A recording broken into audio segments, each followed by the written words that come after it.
Welcome to the deep dive. We've got quite a stack of sources today, and they all seem to circle around this really vital question. What's a real price of faith in today's world?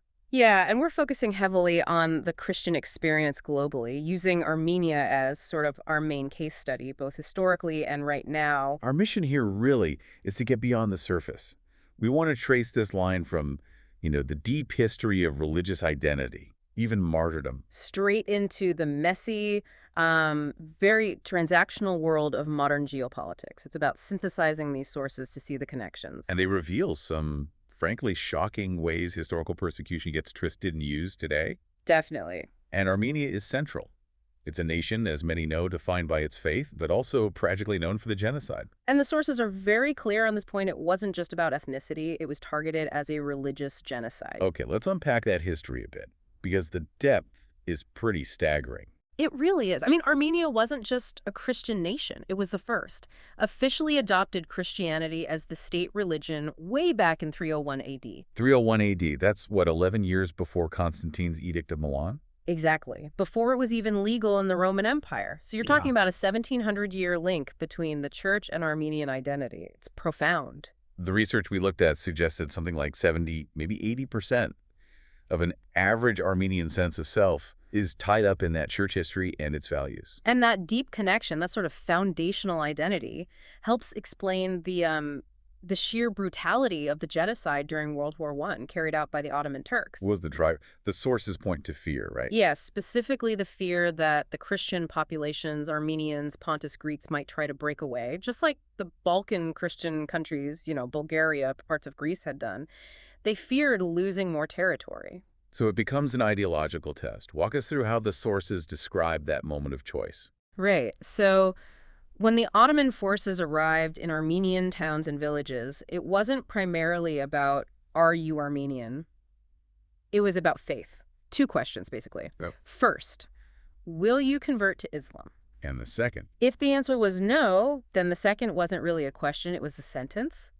You're going to the Deir ez-Zor desert, hundreds of kilometers away. A death sentence. And the response. This is crucial. The sources state 98% refused. 98% of the Armenian population chose their faith over survival. Incredible. And the consequences were devastating. All the men were typically killed on the spot. The women and children forced onto those marches into the Syrian desert. The nation lost about 1.5 million people. That's 70% of its population. And the proof that this was religiously motivated seems undeniable. Absolutely. The sources highlight this stark fact. Yeah. The small minority, maybe 2% of Armenians who were already Muslim, they were left completely untouched. No problems. Their survival depended entirely on their religious allegiance. That trauma, that choice, it just shapes everything that follows, doesn't it? It defines so much of 20th and now 21st century Armenian consciousness. That willingness to sacrifice, it paradoxically makes the nation perhaps more vulnerable in some ways today. Which leads us from that historical horror right into the complexities of modern geopolitics, specifically the conflict with Azerbaijan. Right, a long-running, often brutal conflict with Azerbaijan, which is, of course, an Islamic country. The cost for Armenia defending the Christian enclave of Nagorno-Karabakh has been immense. Almost 20,000 lives lost in recent fighting alone. And the outcome, as reported in these sources, is just chilling. Utterly. After something like 2,000 years of continuous Christian presence in Nagorno-Karabakh today, 0 Christians remain. 0. A total cleansing. Yes. Which brings up that uncomfortable question about alliances. Where were Armenia's supposed allies in the West? The sources paint a picture of classic realpolitik, don't they? Textbook case. Lots of verbal condemnation, expressions of concern, but 0 tangible action. Why?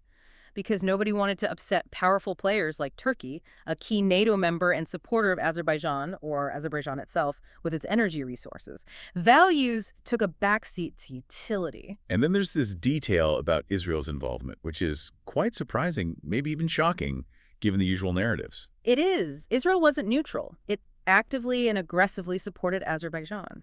Supplied sophisticated offensive weapons, we're talking drones, aircraft that were used against the Christian population. Oh, why? What's the calculation there? Pure pragmatism, according to the sources. Economics and energy. Around 70% of Israel's oil supply comes directly from Azerbaijan. 70%, that's a huge dependency. Massive. So the alliance is built on that energy need. But it creates this deeply problematic situation. And sources point out that U.S. tax dollars, which heavily subsidize Israel's defense industry, were indirectly funding weapons used against a Christian population in this conflict. Exactly. And some reports even suggested Israeli personnel, drone operators perhaps, might have been involved on the ground. It's a stark example of how geopolitical interests can override any sense of shared values or history. It really makes you wonder how nations internally justify these kinds of transactions. Yeah. Trading, say, a shared democratic or Judeo-Christian narrative for energy security. Well, internally, it's framed as national security, a strategic necessity.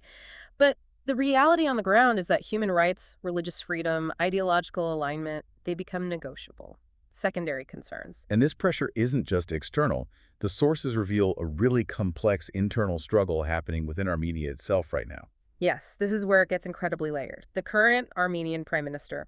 The sources suggest he's pursuing an agenda that seems aimed at weakening the traditional Armenian Apostolic Church, at the 1,700-year-old institution we talked about. This is the leader who came in promising reform, right? Anti-corruption. That's the one. But now he's pushing for much closer ties with Azerbaijan, and part of that package, allegedly, involves a kind of de-Christianization of society. How so? What does that look like?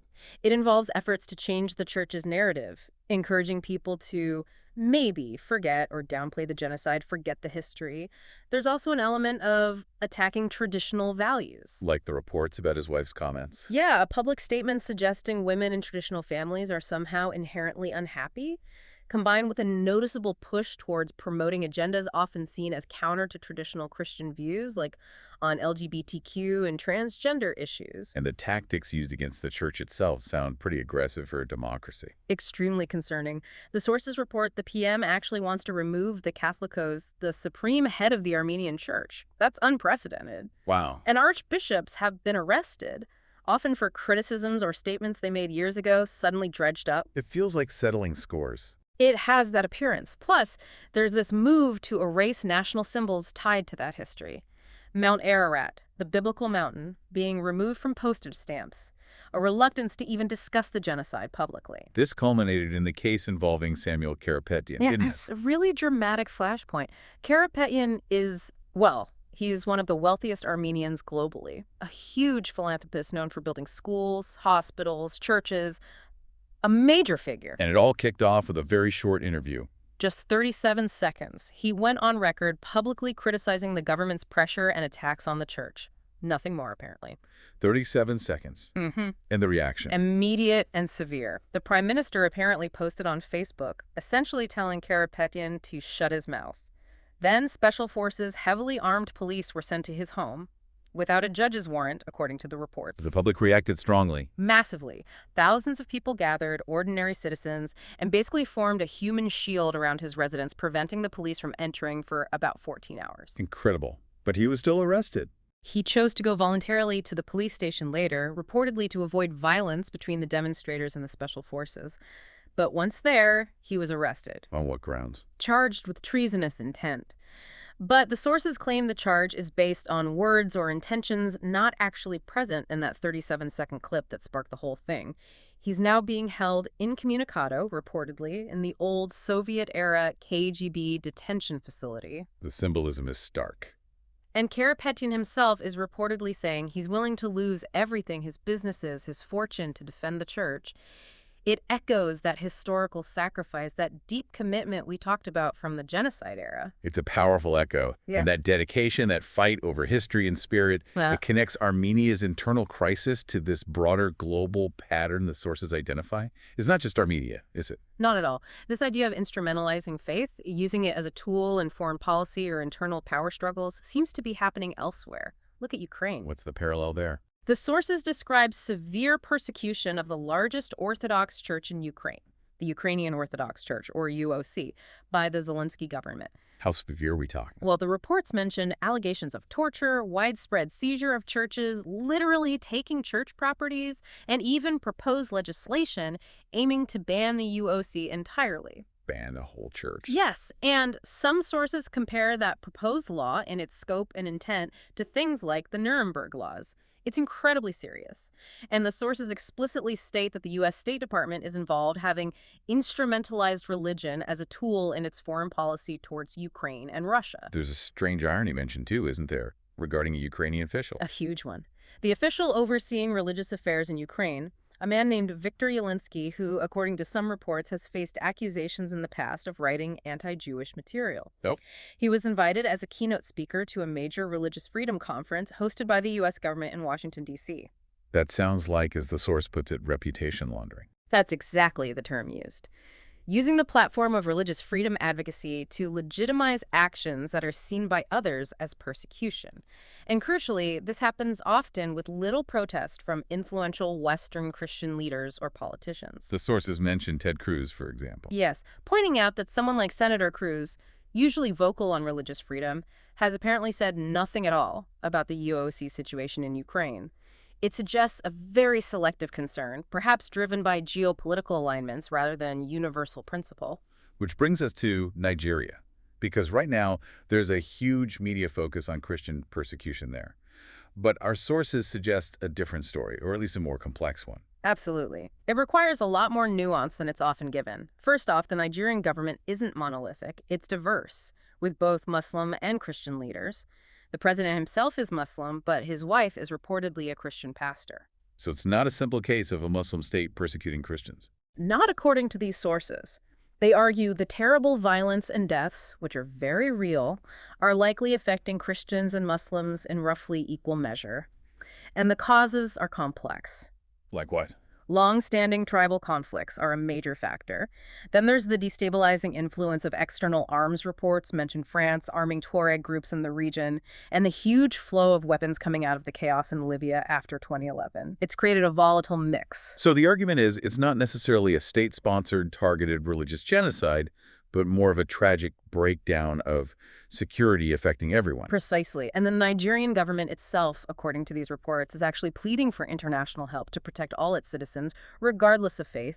They feel unfairly labeled with this genocide narrative. Which raises a question, why the intense focus on Nigeria now, framed this way? The sources speculate, and it's just speculation presented in the material, that this coordinated media focus might be, in part, a form of propaganda, a way to distract attention from other potentially uncomfortable situations where Western powers might be more directly implicated, like the religious issues in Ukraine. Okay, so pulling all these threads together, Armenia's history and present, Ukraine, Nigeria, what's the common theme for you, the listener, to take away from this deep dive? I think the central theme across all these sources is this fundamental clash between preserving historical truth and spiritual identity on one hand. And the cold, hard calculations of transactional realpolitik on the other. Exactly. Whether it's the Armenian PM seemingly trying to rewrite history, the alleged moves against the URC in Ukraine, or the potential mischaracterization of the violence in Nigeria, it all points towards political elites prioritizing power and expediency over principles. It seems like traditional faith and historical memory become